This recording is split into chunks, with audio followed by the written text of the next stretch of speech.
Good morning વિદ્યાર્થી મિત્રો. ધાતુ અને અધાતુનો પાઠ વિજ્ઞાન અને ટેકનોલોજીમાં આપણે ચાલુ છે. વિજ્ઞાન અને ટેકનોલોજીની આપણે વાત કરીએ તો ગયા વખતે આપણે જે ભણી ગયા સક્રિયતાની શ્રેણી અને સક્રિયતાની શ્રેણીની ઉપરથી જે ધાતુઓ સક્રિયતાની એકદમ નીચે હોય એવી ધાતુ છે એનું નિષ્કર્ષણ આપણે શીખ્યા. હવે આજે સક્રિયતાની જે શ્રેણી હતી એની મધ્યમાં રહેલી ધાતુઓ એનું નિષ્કર્ષણ કેવી રીતે કરવામાં આવે છે એ આપણે શીખવાનું છે. તો સક્રિયતા શ્રેણીની મધ્યમાં રહેલી ધાતુઓ છે એ કઈ કઈ છે એ આપણને ખ્યાલ હોવો જોઈએ, જેના માટે આપણે તમને સક્રિયતાની શ્રેણી આખી શીખવી હતી. અહીંયા આપણે સક્રિયતાની શ્રેણી આખી લખી હતી, બરાબર. તો પહેલી સક્રિય ધાતુ પોટેશિયમ, ત્યાર પછી બીજી સોડિયમ, પછી કેલ્શિયમ, બરાબર. પોટેશિયમ, સોડિયમ, કેલ્શિયમ, એલ્યુમિનિયમ આ બધી સક્રિય ધાતુ છે. આ સક્રિય ધાતુ પછી જે ધાતુ શરૂ થાય છે, તો પછી કઈ કઈ ધાતુ શરૂ થાય છે? તો કે પછી જે ધાતુ શરૂ થાય છે લોખંડ એટલે કે આયર્ન Fe, Zn ઝીંક, લેડ Pb, કોપર Cu. આ બધી ધાતુ છે એ મધ્યમ સક્રિયતા ધરાવતી ધાતુઓ છે. એટલે આ ધાતુઓ છે જે Fe, Zn, Pb, Cu આ બધી ધાતુ મધ્યમાં રહેલી ધાતુઓ છે. એટલે એ ઓછી સક્રિય એટલે કે મધ્યમ સક્રિય હોય છે. અને આ જે ધાતુઓ છે એ કુદરતમાંથી આપણને બે સ્વરૂપે મળે છે. કાં તો એ કુદરતમાંથી આપણને સલ્ફાઇડ સ્વરૂપે મળે છે અને કાં તો આપણને કાર્બોનેટ સ્વરૂપે મળે છે, જે ગઈકાલે આપણે જોઈ ગયા કે કઈ ધાતુ કેવા સ્વરૂપે મળે છે. સક્રિય ધાતુ હોય, વધુ સક્રિય કે મધ્યમ સક્રિય કોઈ પણ પ્રકારની આવી ધાતુ હોય તો એ ધાતુ આપણને સંયોજન સ્વરૂપે જ મળે છે. તો અહીંયા બે પ્રકારના સંયોજન છે, તો સલ્ફાઇડ સંયોજન અને કાર્બોનેટ સંયોજન. અહીંયા સલ્ફર જોડાયેલો હોય છે, અહીંયા આગળ કાર્બોનેટ CO3 જોડાયેલો હોય છે. તો બે સ્વરૂપે મળે છે, સલ્ફાઇડ કે કાર્બોનેટ, બરાબર. આપણો ધ્યેય કે આપણો મેઇન એમ શું છે? તો કે કુદરતની અંદરથી ખોદકામ કરી અને જે ધાતુઓ મળે છે એ બધી ધાતુઓ કેવી હોય છે? એ બધી ધાતુઓ છે એ અશુદ્ધિયુક્ત હોય છે અથવા સંયોજનયુક્ત હોય છે, કે કોઈ ધાતુ છે એ પ્યોર સંપૂર્ણ શુદ્ધ મળતી નથી. એટલે આપણો ગોલ એ છે કે એ ધાતુનું આપણે શુદ્ધિકરણ કરવું. તો શુદ્ધિકરણ કરવા માટેનું આ સ્ટેપ છે. આ નિષ્કર્ષણ એનો અર્થ શું થાય? તો કે નિષ્કર્ષણ એટલે શુદ્ધિકરણ, કે શુદ્ધ ધાતુને મેળવવી એવો અર્થ નિષ્કર્ષણનો થાય, બરાબર. તો સલ્ફાઇડ કે કાર્બોનેટને હવે આપણે એ ધાતુની સાથે જે જોડાયેલું છે ત્યાંથી દૂર કરવું છે. તો દૂર કરવા માટે અહીંયા બે સ્ટેપ આપેલા છે, કે જો સલ્ફાઇડયુક્ત કાચી ધાતુ હોય કે કાર્બોનેટયુક્ત કાચી ધાતુ હોય તો એનું ડાયરેક્ટ રિડક્શન થઈ શકતું નથી. પહેલાં એ સલ્ફાઇડને અથવા એ કાર્બોનેટને દૂર કરી અને પહેલાં એને ઓક્સાઇડમાં ફેરવવો પડે, અને ઓક્સાઇડ એકવાર બની જાય પછી રિડક્શન થાય. જે ગઈકાલે આપણે કર્યું હતું કે ઓક્સાઇડ હતો અને ઓક્સાઇડમાંથી રિડક્શન કરી અને આપણે ધાતુ છે એ મેળવી લીધી હતી, કોપર ધાતુ આપણે મેળવી હતી, બરાબર. તો અહીંયા એવું જ કે જ્યાં સુધી સલ્ફાઇડ જોડાયેલો હોય કે જ્યાં સુધી કાર્બોનેટ જોડાયેલો હોય ત્યાં સુધી આપણે ધાતુ મેળવી શકતા નથી. એટલે પહેલું કામ શું કરવું પડે? તો કે સલ્ફાઇડને અથવા તો એ કાર્બોનેટને ઓક્સાઇડમાં ફેરવવો પડે, પછી એનું રિડક્શન થાય. તો સલ્ફાઇડયુક્ત કાચી ધાતુ હોય એને ઓક્સાઇડમાં ફેરવવો હોય તો એના માટે જે પદ્ધતિ છે એ પદ્ધતિનું નામ છે ભૂંજન. આ ભૂંજન છે એ 2 થી 3 માર્કની અંદર ઘણીવાર પૂછાઈ ગયેલું છે કે ભૂંજન સમજાવો, અથવા તો ભૂંજન 1-2 માર્કની અંદર પૂછાય કે સલ્ફાઇડયુક્ત કાચી ધાતુને ઓક્સાઇડમાં ફેરવવા માટે વપરાતી રાસાયણિક પ્રક્રિયાનું નામ આપો. સલ્ફાઇડમાંથી ઓક્સાઇડમાં ફેરવવાની પ્રક્રિયા. તો આ ભૂંજન છે. રિડક્શન કરવા માટે આપણે શું કરવું પડે? તો કે ઓક્સાઇડમાં રૂપાંતર કરવું પડે. અને ઓક્સાઇડમાં રૂપાંતર જો પહેલાં સલ્ફાઇડનો વારો લઈએ તો સલ્ફાઇડયુક્ત કાચી ધાતુ હોય એનું જો ઓક્સાઇડમાં રૂપાંતર કરવું હોય તો એના માટેની જે પદ્ધતિ છે તે છે ભૂંજન. ભૂંજન શું કરે છે? તો કે સલ્ફાઇડયુક્ત કાચી ધાતુને ઓક્સાઇડની અંદર રૂપાંતર કરે છે અને એ પ્રક્રિયાને આપણે આ ભૂંજન તરીકે ઓળખીએ છીએ. હવે આ ભૂંજનની અંદર એક વસ્તુ છે કે હવાની હાજરીની અંદર પ્રક્રિયા કરવામાં આવે છે કે પુષ્કળ પ્રમાણની અંદર હવા હાજર હોય. હવા એટલે ઓક્સિજન, ને ઓક્સિજનની હાજરીમાં એ પ્રક્રિયા છે એ કરવામાં આવે છે. એટલે ઓક્સિજનની હાજરીમાં પ્રક્રિયા કરો અને સલ્ફાઇડમાંથી ઓક્સાઇડની અંદર ફરી જાય તો એ પ્રક્રિયા છે એને ભૂંજન તરીકે ઓળખવામાં આવે છે. તો અહીંયા આગળ આપણે પહેલાં એનું શોર્ટકટ લખ્યું છે કે સલ્ફાઇડયુક્ત કાચી ધાતુ એને હવાની હાજરીની અંદર ગરમ કરવાની, હવાની હાજરીમાં એને ગરમ કરવાની અને હવાની હાજરીમાં ગરમ કરી અને સલ્ફાઇડમાંથી ઓક્સાઇડ બને. પછી એક એનું ઉદાહરણ આપ્યું કે ઝિંક સલ્ફાઇડ લીધો આપણે ZnS. ZnSની પ્રક્રિયા આપણે ઓક્સિજનની સાથે કરી અને હવા હાજર, ઓક્સિજન હાજર એટલે હવા હાજર, ઝિંક ઓક્સાઇડ આપણને મળ્યો. ઝિંક ઓક્સાઇડ કેવી રીતે મળે? તો કે આ ઝિંક છે એ ઓક્સિજનની સાથે રાસાયણિક પ્રક્રિયા કરે એટલે ઝિંક ઓક્સાઇડ, બરાબર. આ સલ્ફર ઓક્સિજનની હારે રાસાયણિક પ્રક્રિયા કરે એટલે સલ્ફર ડાયોક્સાઇડ. સલ્ફર ડાયોક્સાઇડ વાયુ સ્વરૂપે દૂર થઈ જાય છે અને ઝિંક ઓક્સાઇડ આપણને ઘન સ્વરૂપે મળે છે. તો આવી રીતે અહીંયા શું હતું? ઝિંક સલ્ફાઇડ મળી શું ગયું? Zinc oxide. એટલે આપણો ગોલ છે એ સિદ્ધ થઈ ગયો કે સલ્ફાઇડમાંથી આપણે શું બનાવી નાખ્યું? ઓક્સાઇડ. સલ્ફાઇડમાંથી ઓક્સાઇડ, હવાની હાજરી, પ્રક્રિયાનું નામ ભૂંજન. એટલે આ ઇઝી પ્રક્રિયા છે. અહીંયા એવું નથી કે ZnS જ તમે લઈ શકો. સલ્ફાઇડયુક્ત કાચી ધાતુ કોઈ પણ લેવાય, બરાબર. ધારો કે કોપર લેવું હોય તો કોપરનો સલ્ફાઇડ લેવાય, બરાબર. ગમે એ ધાતુ હોય, આયન હોય તો એનો સલ્ફાઇડ લેવાય, બરાબર. એટલે ગમે એ સલ્ફાઇડયુક્ત કાચી ધાતુ હોય હવાની હાજરીમાં ગરમ કરવામાં આવે એટલે સલ્ફાઇડમાંથી ઓક્સાઇડ બની જાય અને પ્રક્રિયાને ભૂંજન તરીકે ઓળખાય છે, બરાબર. આપણને આવી રીતે નહીં આપે ભૂંજન લખો એમ, આપણને એક પ્રક્રિયા આપી હશે અને આ પ્રક્રિયા કયા તબક્કાની છે અથવા તો તેને શું કહેવામાં આવે છે એવું પૂછે, ઊંધું પૂછે. સીધું પૂછે કે ભૂંજન એટલે શું, તો બધાય કહી દે કે ભાઈ સલ્ફાઇડયુક્ત કાચી ધાતુ ઓક્સાઇડમાં રૂપાંતર કરવાની પ્રક્રિયા. પણ પ્રક્રિયા આપીને પછી પૂછે કે આ શેની પ્રક્રિયા છે, બરાબર. તો એના માટે આપણે ભૂંજનને યાદ રાખવું પડે કે સલ્ફાઇડમાંથી ઓક્સાઇડ બને છે. હવે બીજા નંબરમાં આવે છે એ છે કેલ્સિનેશન. આ કેલ્સિનેશન છે એ શું છે? તો હવે અહીંયા કાર્બોનેટવાળી આપણે વાત કરી હતી, બરાબર. તો કાર્બોનેટયુક્ત કાચી ધાતુ હોય એ કાર્બોનેટયુક્ત કાચી ધાતુને ઓક્સાઇડમાં ફેરવવાની પ્રક્રિયા.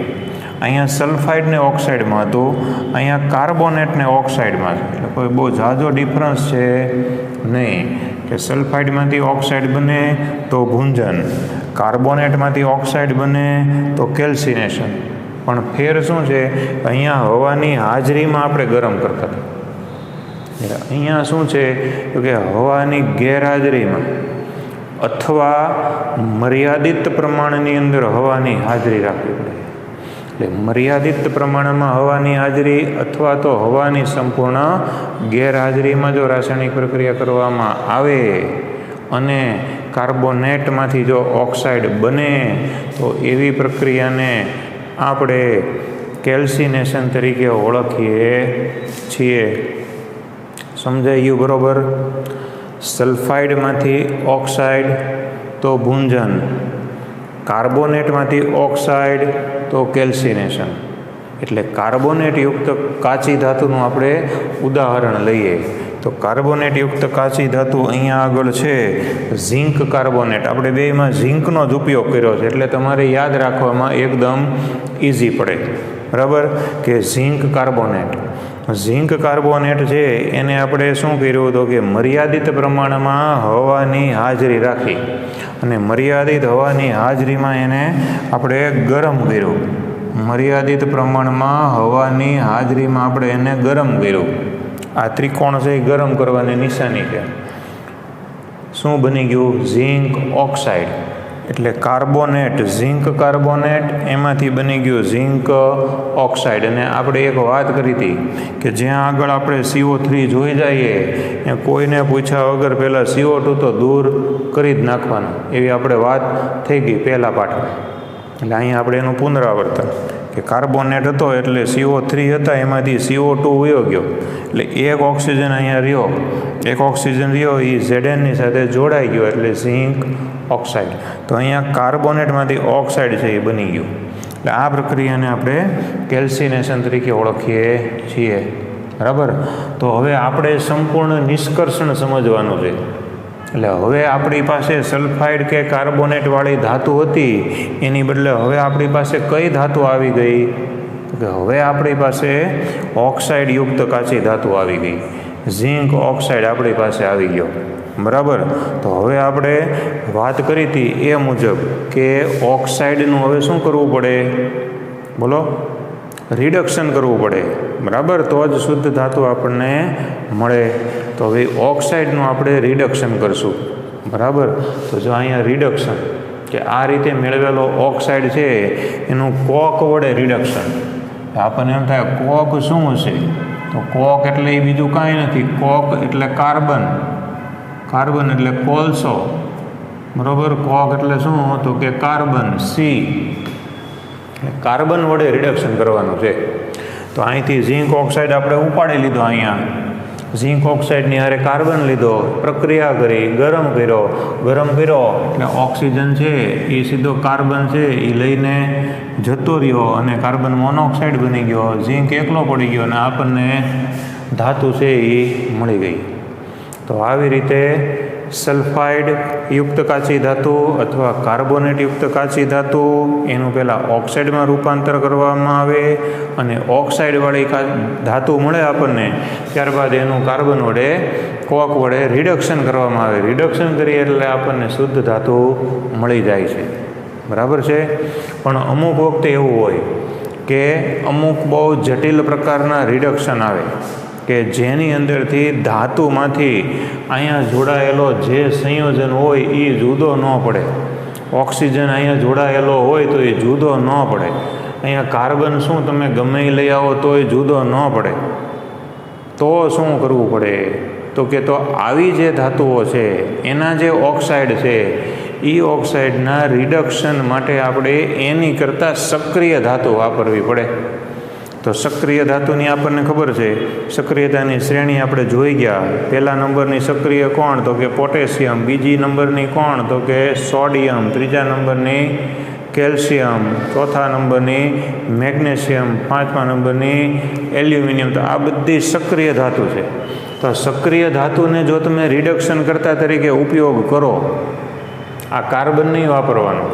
કેમ? તો કે કાર્બન જે ઓક્સિજનને આમાંથી ખેંચી લે છે એમ ઓલી જે અમુક ધાતુઓ છે એમાંથી ન ખેંચી શકે. તો એ ઓક્સિજનને ખેંચવા માટે આપણે સક્રિય ધાતુ વાપરવી પડે. સોડિયમ છે, પોટેશિયમ, એલ્યુમિનિયમ વગેરે સક્રિય ધાતુ છે એ રિડક્શન કરવા માટે વપરાય છે. એટલે કે રિડક્શન કરતા તરીકે એ વપરાય છે. તો આવી ધાતુ હોય એ શું કરે? તો કે એ પોતે જ એટલી સક્રિયતા ધરાવતી હોય ને કે સામેથી ગમે તેવો ઓક્સિજન જકડાયેલો હોય તો એ ઓક્સિજનને તરત જ તે ખેંચી લે એટલે જે ધાતુ આપણે જોતી છે શુદ્ધ સ્વરૂપમાં એ આપણને મળી જાય છે. તો અહીંયા જો એલ્યુમિનિયમ છે એને રિડક્શન કરતા તરીકે વાપર્યો છે. બરાબર.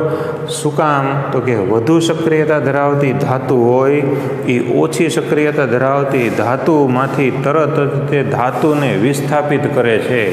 એના સંયોજનમાંથી ધાતુને જુદી પાડી દે છે, વિસ્થાપિત કરે છે. આ મેઇન વસ્તુ છે. એટલે વિસ્થાપિત કરે છે એ વિસ્થાપિત કરી નાખી. ઉદાહરણ લીધું મેંગેનીઝ ઓક્સાઇડ MnO2. MnO2ની પ્રક્રિયા કરી એલ્યુમિનિયમ સાથે એટલે એલ્યુમિનિયમ ઓક્સિજનને લઈને શું બની ગયું? Al2O3 અને મેંગેનીઝ જુદું પડી ગયું. બરાબર.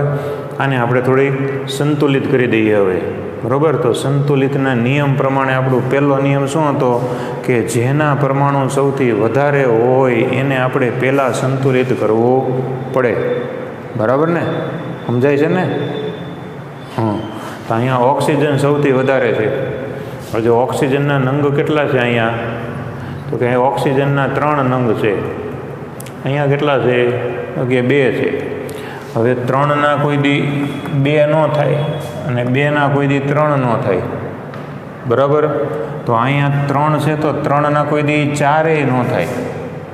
કેમ 4 ન થાય? તો કે આપણે અહીંયા નાનામાં નાનો આંકડો શું મૂકી શકીએ? તો કે 2. જ્યાં 2 મૂકીએ તો 6 થાય. તો 2થી નાનું તો આપણે કંઈ મૂકી શકીએ નહીં. તો ધારો કે આપણે 2 મૂક્યા એટલે 3 દુ 6, ઓક્સિજન 6 થઈ ગયા. તો અહીંયા ઓક્સિજનને 6 કરવા માટે અહીંયા 2 છે તો અહીંયા શું મૂકવું પડશે? 3 મૂકવો પડશે. એટલે અહીંયા 3 દુ 6 થઈ ગયા.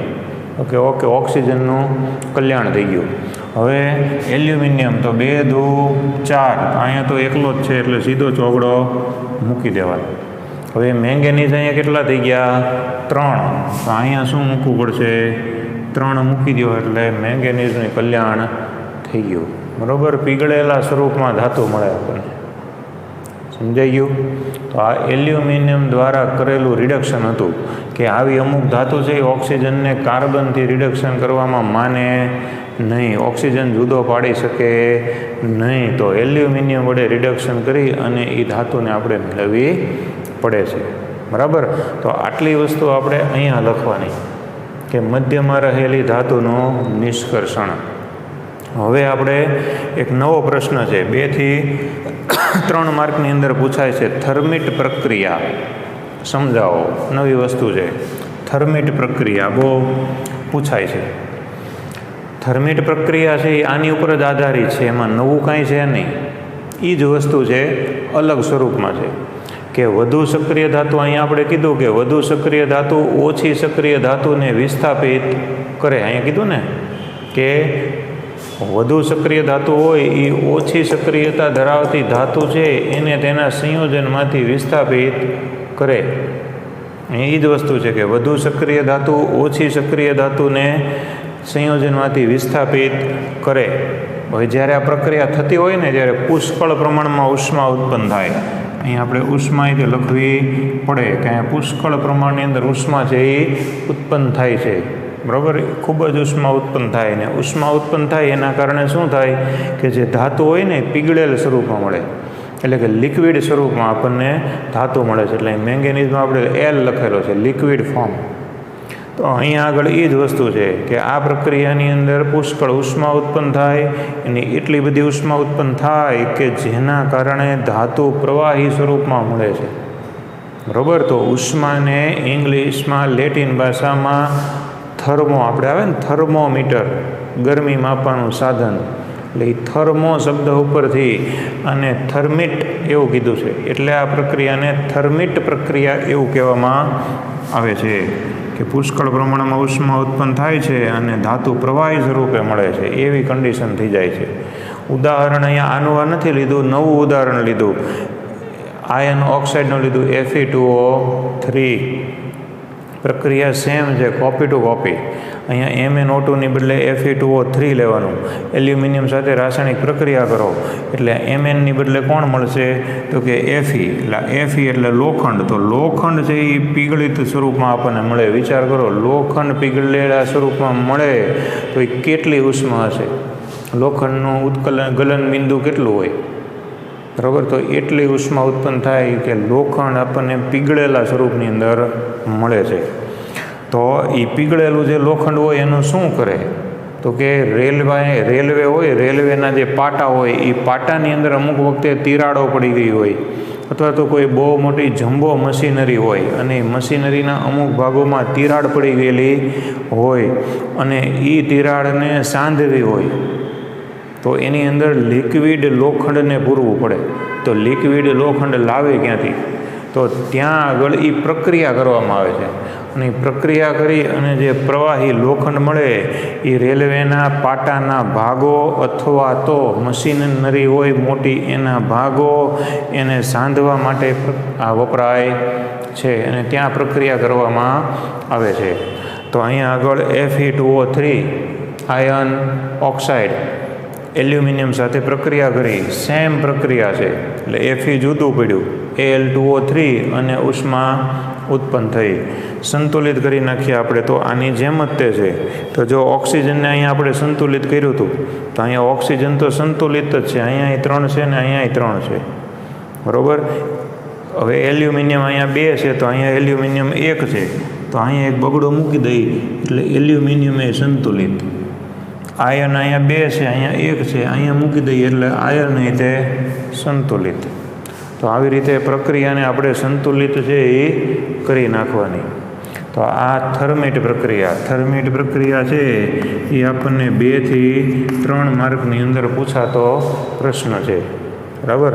તો હવે આપણે એની પછીનો પ્રશ્ન લઈએ. એ છે સક્રિયતા શ્રેણીની ટોચ પર રહેલી ધાતુ. ટોચ એટલે કઈ થઈ? તો કે અતિ સક્રિય ધાતુ. એટલે જે 4 કુખ્યાત છે ને, પોટેશિયમ, સોડિયમ, કેલ્શિયમ, મેગ્નેશિયમ, આ 4 એ ખૂબ સક્રિય છે. તો એ ટોચ ઉપર રહેલી ધાતુ, ટોચ ઉપર છે એટલે એ સક્રિયતા શ્રેણીની અંદર ખૂબ જ સક્રિય ધાતુ છે. અને સક્રિય ધાતુ છે એટલે એ ધાતુ છે એ કાર્બન કરતાં ઓક્સિજન પ્રત્યે વધુ આકર્ષણ ધરાવે. આ શું કહેવા માગે છે? તો કે અહીંયા જો તમે કાર્બન મૂકો તો આ ઓક્સિજન છે એ ધાતુ સાથે ઓક્સિજન પ્રત્યે વધુ આકર્ષણ ધરાવે, કાર્બન સાથે આકર્ષણ ધરાવે નહીં. એટલે અહીંયા એમ કીધું કે ધાતુ છે એ કાર્બન કરતાં ઓક્સિજન પ્રત્યે વધુ આકર્ષણ ધરાવે. એટલે તમે ગમે એવું કાર્બનથી રિડક્શન કરો તો એ રિડક્શન થાય નહીં. કેમ? તો કે એ ધાતુ છૂટી જ ન પડે, એ ઓક્સિજન સાથે એટલું આકર્ષણ ધરાવે કે જે કાર્બન સાથે આકર્ષણ ધરાવી શકે નહીં, એટલે એનું કાર્બનથી રિડક્શન થાય નહીં. તો આવી જે ધાતુઓ છે સક્રિય ધાતુ, એનું આપણે શુદ્ધિકરણ કરવું હોય તો શું કરવું પડે?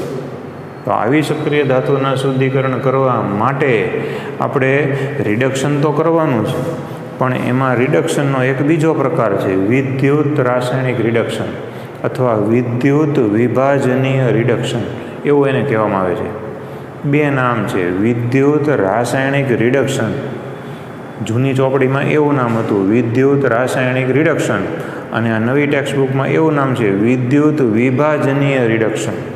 તો આપણે વિદ્યુત વિભાજનીય રિડક્શન એ અહીં આગળ કરવામાં આવે છે. ઉદાહરણ આપ્યું છે કે દાખલા તરીકે સોડિયમ, મેગ્નેશિયમ, કેલ્શિયમ આ બધાને આપણે મેળવવા હોય તો વિદ્યુત વિભાજન કરવા માટે એ ધાતુ જે હોય છે પર્ટિક્યુલર જે સંયોજન એ પીગળેલા સ્વરૂપમાં હોવું જોઈએ. જો ઘન સ્વરૂપમાં હોય તો કાંઈ વિદ્યુત વિભાજન થાય નહીં, કારણ કે દ્રાવણ હોય તો એની અંદર 2 ધ્રુવ મૂકો, કેથોડ ને એનોડ, ને પછી વિદ્યુત પ્રવાહ પસાર કરો તો થાય. હવે ઘનમાં ક્યાંથી થાય? બરાબર.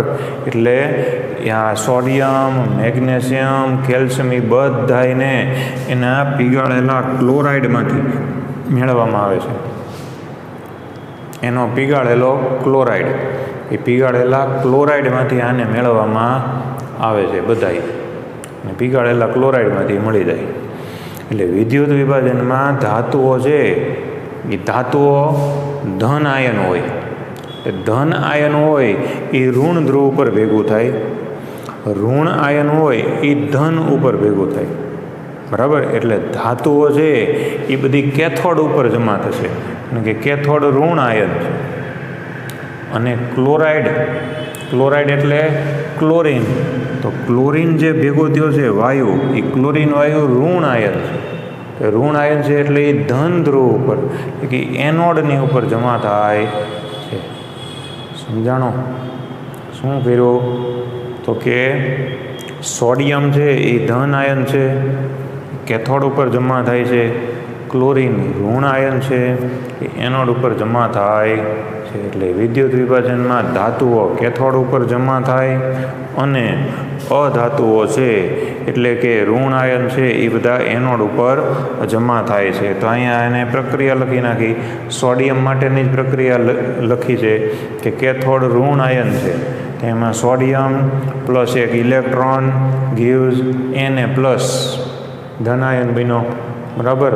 પછી એનોડ ઉપર ક્લોરીન તો 2Cl માઇનસ ગીવ્સ Cl2 વત્તા 2 ઇલેક્ટ્રોન.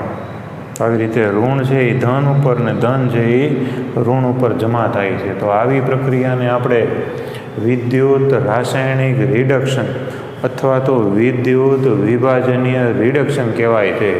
એટલે અહીંયા પ્રશ્ન પૂછો કે ટોચ ઉપર રહેલી ધાતુનું નિષ્કર્ષણ સમજાવો. આવું ન પૂછવું હોય તો અહીંથી પૂછે, બરાબર, કે વિદ્યુત વિભાજનીય રિડક્શન સમજાવો અને કેવી ધાતુઓ માટે એ વપરાય છે. તો વિદ્યુત વિભાજનીય રિડક્શન સક્રિય ધાતુ માટે વપરાય છે. અને પછી આ આપણે સમજાવી દેવાનું કે સક્રિય ધાતુના કાર્બન કરતાં ઓક્સિજન પ્રત્યે વધુ આકર્ષણ હોવાથી કાર્બનથી રિડક્શન થઈ શકતું નથી. આથી રિડક્શન કરવા માટે વિદ્યુત વિભાજનીય રિડક્શન પદ્ધતિ વાપરવામાં આવે છે. અને આ માટે સક્રિય ધાતુના પીગાળેલા સ્વરૂપનો ઉપયોગ કરવામાં આવે છે. ઉદાહરણ આપવાના કે આ બધી ધાતુ છે એને એના પીગાળેલા ક્લોરાઇડમાંથી મેળવવામાં આવે છે. અને મેળવવામાં આવે ત્યારે ધાતુ છે એ પોતે ઋણ ધ્રુવ ઉપર અને એની સાથે જે જોડાયેલો ક્લોરીન છે એ ઋણ ધ્રુવ ઉપર ધન ધ્રુવ ઉપર જમા થાય છે. તો અહીંથી પૂછે તો આપણે ઓળખી જવાનું કે કઈ પ્રક્રિયા પૂછેલી છે, બરાબર છે. તો આજના લેક્ચરમાં આપણે આટલે સુધી રાખીએ છીએ. 3 પ્રશ્નો આપણે થઈ ગયા, બરાબર. પહેલો પ્રશ્ન મધ્યમાં રહેલી ધાતુનું રિડક્શન, પછી એની વચ્ચે થર્મિટ પ્રક્રિયા આવી ગઈ અને પછી સક્રિયતા શ્રેણીની ટોચ ઉપર રહેલી ધાતુ છે એનું નિષ્કર્ષણ આવી ગયું, બરાબર. તો ત્રણેયના પ્રક્રિયા સમીકરણ સાથે તમારે ત્રણેય સવાલ છે એ યાદ રાખી લેવાના, બરાબર. હવે પછીનો જે પ્રશ્ન છે એ આપણે નેક્સ્ટ લેક્ચરની અંદર જોઈ લેશું. ઓકે.